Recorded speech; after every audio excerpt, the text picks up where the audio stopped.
Yo, is it? Oh, number 15 now. Patrick! Oh! Is the game over? Yes! Our guy Nick was a very happy man after Super Bowl 54. Got another Super Bowl showdown on Sunday. And with that, we say good Friday morning, everyone. Welcome to First Things First. Jenna, Nick, Brandon, and Kevin Wilds. Nick, he did Super Bowl 54. Could you be equally as happy after Super Bowl 55? Oh, I'll never be as happy as I was that moment. But 369 days of celebrating Super Bowl 54, leading up to about 365 days of celebrating Super Bowl 55. Can't wait. Let's go. Let's go. I love it. All right, here we go. We got Chiefs. We got Bucs. Tom Brady might have a little something about how happy Nick's going to be come Sunday. The GOAT just 2 days away from a chance to win his 7th Super Bowl in a year, one as a Tampa Bay Buc.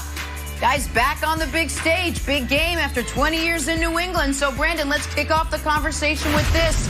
What are your keys to the Bucs upsetting the Chiefs on Sunday? Let's go.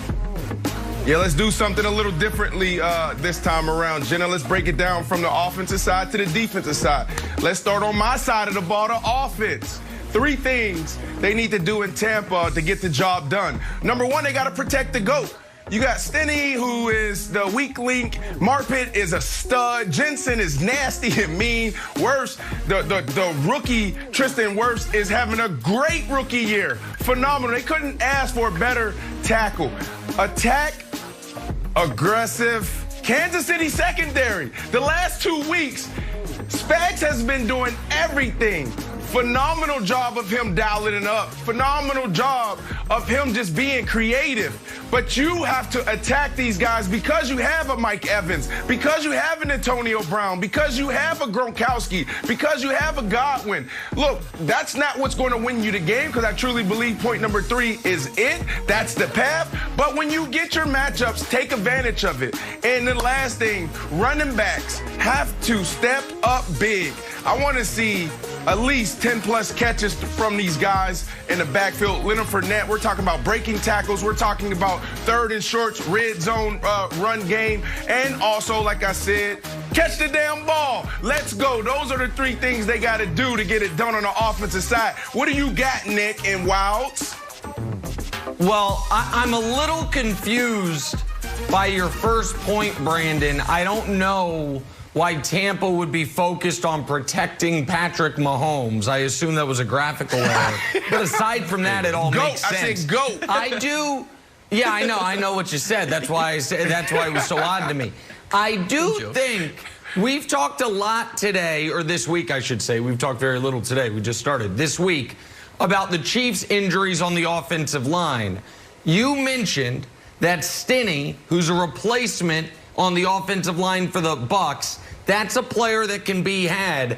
And the one offensive lineman you didn't mention is their left tackle, Donovan Smith, who I would argue is their 2nd worst offensive lineman behind only Stinney, because Stinney's a replacement player.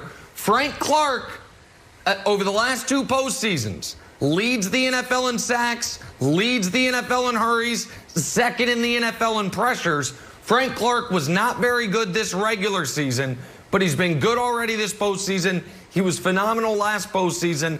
I do wonder if Frank Clark can get some advantages on Donovan Smith. And as good as Wirfs has been, and you're right, you keyed on him since they moved up in the draft to get him, I think at number 11. He's been very good. It's also a rookie playing in the Super Bowl. Right. So I do think, Wilds, there's going to be some opportunities to get pressure on Tom Brady, which obviously throws the Bucs' entire offensive game plan askew. And Brandon, we know that we deal with 2 things on this show. We deal with Nick's take integrity and your wide receiver bias. So you're, as a commentator, you're not totally different from as a player. Like, you know what the good plan would be? Throw the ball to wide receiver. Let the wide receivers make a play. But friend of the show, Tyrann Mathieu, is going to come on in the next few weeks. And if he brings up this graphic and says, like, hey, you thought like aggressively attacking was the plan? So in all seriousness, how do you do both things? How do you worry about Tyrann and attack aggressively? Well, you got to understand they're going to have some matchups. Tyron is usually in the box somewhere and playing robber. He's somewhere robbing that in cut, somewhere taking away that slant, somewhere coming down and smacking the running back in the mouth when he's out on the option routes. That's where he's at. We're talking about down the field. That's why you have to protect the GOAT, because if you get an opportunity to take a shot, we're looking at one-on-ones. I also said yesterday their key to their defense has been Thornhill, center fielder. This dude is rangy. He can go from sideline to sideline. So he has his work cut out for him, because you have Antonio Brown, Godwin, and also Mike Evans. Where do you go? If you lean to this side to Mike Evans, you got two guys that can beat you over there. So I'm really excited about this matchup. It's going to be a chess match between Spags and Tom Brady. But I got to go to the defensive side. Is that okay with you guys? Can we play a little defense? Yeah, let's go. All right, here we go. Yeah, let's do it. Pressure without blitzing. That's number one. This D-line is relentless. They can win this game by themselves. You got Sue, you got JPP, and you got Shaq Barrett all playing at an all-time high right now. That's number one. They can get pressure on this quarterback without blitzing, and the key to that is if they do that, now you got your DBs and you got your linebackers that can play more coverage. But Todd Bowles, and this is point number two, has to disguise. Because if you go up there and try to blitz, you're going to get ran off the field like you did in the first half in Week 12. So many teams try to blitz them. But you can't just sit back there in soft zone and play deep and show Patrick Mahomes, Andy Reid, Eric Bieniemy exactly what you're going to do. They'll pick you apart. So you got to do a good job of bringing some pressure, but pretty much playing soft zone, playing deep, not letting that guy get behind you and disguising it so you can make it a little tough and make Mahomes hold the ball for a second or two, a click longer, so that JPP and Shaq Barrett can get to you. And the last thing, Nick, your boy, you got to contain the rush when it comes to Mahomes. Contain rush this guy. If you let this guy get out the pocket and extend plays, it's lights out. You have no chance. This dude is deadly outside the pocket. We know that. He can make all the throws. He can throw across his body. He can throw 40 yards, 50 yards on his back leg. He can throw the ball when he's getting hit. Contain rush this guy. And the trick here is these superstars, all-stars, Shaq Barrett and JPP, you let them guys go. But they got to do a good job of having awareness of when they rush and how they rush. So those are the three keys for the Bucs defense to beating the Kansas City Chiefs. Yeah, unfortunately, those are great keys, but unfortunately it's impossible.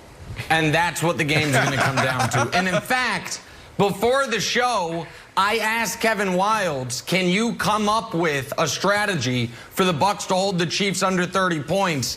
And it was so frustrating for him. At the end of it, he went like this to his head, which is why his hair looks the way it does right now. That's actually intentional, America. I don't know what's going on either, Wildes. There you go. Now we're back. Wow. Now we're back to the great Kevin Wildes hair. It's fixed now. I don't know what happened. Your mind got blown by trying to figure out how to slow down the Kansas City Chiefs. Brandon, you left one key off, I think, because we talked about it. But for our audience that wasn't joining us earlier this week, and I think you're going to agree with me, I think everything you said sounds good, but if they don't find a way to turn Mahomes over, they can't do it.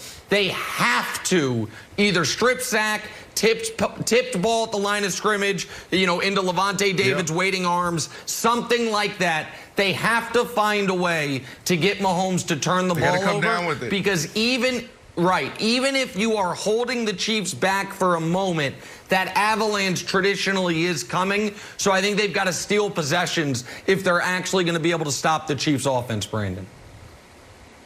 Yeah, listen, Nick, I'm being honest with you here, but I'm not just saying this because I want to disagree with you and make some good television, but this could be the first time we see a really frustrated Mahomes and Andy Reid, because you got four guys up front that can get to Mahomes. What that does is makes him hold on to the ball longer. If Todd Bowles and those guys do a great job communicating on the back end and they disguise coverage, these guys up front are going to be relentless. They haven't seen anything like this besides once this year, obviously Week 12, and I would say that they're actually better because you got Ndamukong Suh, who's playing lights out the last couple of weeks. So you can see a frustrated Patrick Mahomes. He's going to get his, but it's going to be tough, man. I'm telling you that. And he's giving people opportunities to come down with those tips and overthrows. You got to have those. Great points. there is one other way the Bucs could pull off the upset. Brady plays lights out. If the Bucs are to do this, will it be because Tom Brady was the MVP? Who takes home the honors on Sunday? To be discussed next. First things first.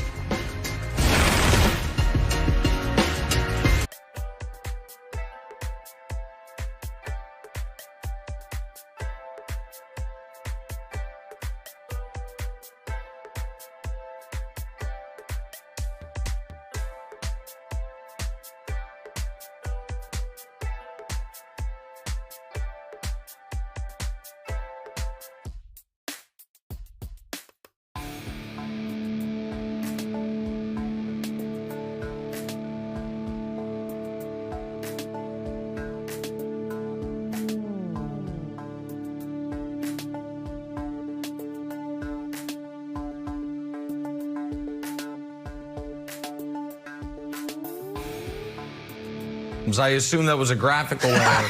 But aside from that, it all makes sense. I said goat. I do. Yeah, I know what you said.